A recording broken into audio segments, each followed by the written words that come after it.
Hello, this is Miss Sherri along with Miss Mary behind the camera, Hi guys. and we're here for another history moment from the Dacotah Prairie Museum in Aberdeen, South Dakota.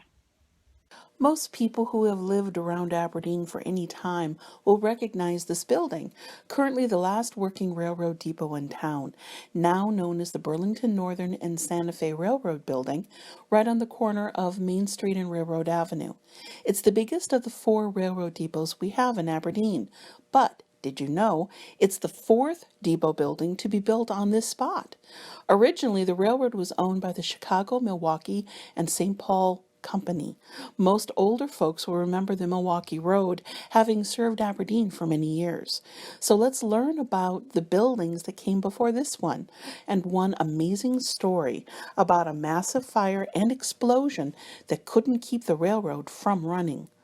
Unfortunately, we don't have a picture or photo of the first depot that was built in 1881, but locals described it as being on the east side of Main Street, close to the railroad tracks, and about the same size as a boxcar. They used that building until 1888. When they moved across to the west side of Main Street and built this wood frame structure, it was used until 1904, until the railroad needed a bigger building, so it was moved a little and turned into offices. And this brick and stone depot was built on the same side as the second building, west side of Main Street, and as you can see, a little fancier with more elaborate brickwork and a tile roof that would help prevent it from catching on fire from the burning embers that came from the train chimney as it passed and pulled into the depot.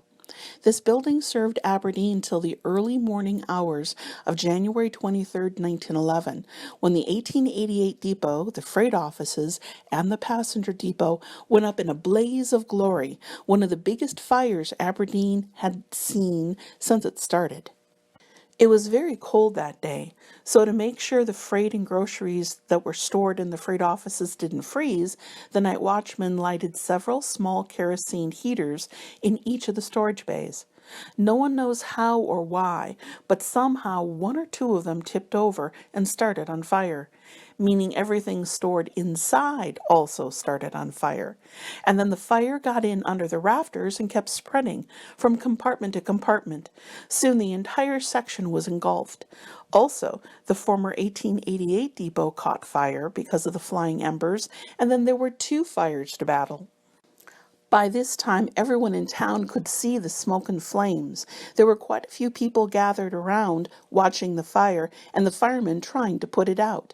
The passenger depot was the last to catch fire, so the employees were able to get a lot of the equipment and furniture out of the building before it was too late.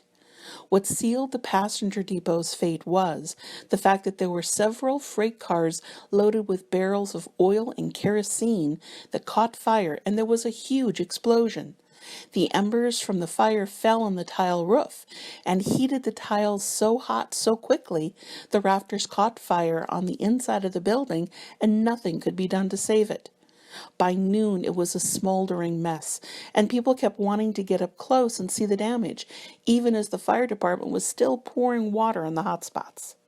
So, you would probably think that the railroad was out of action for several weeks, since it was only 1911, but that was not the case. One of the last things the employees did was send a telegraph to the St. Paul office about the fire.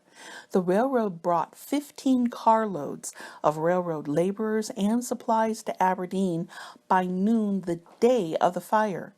By 6 p.m. that evening, they had cleared 6 carloads of brick and rubble from the area.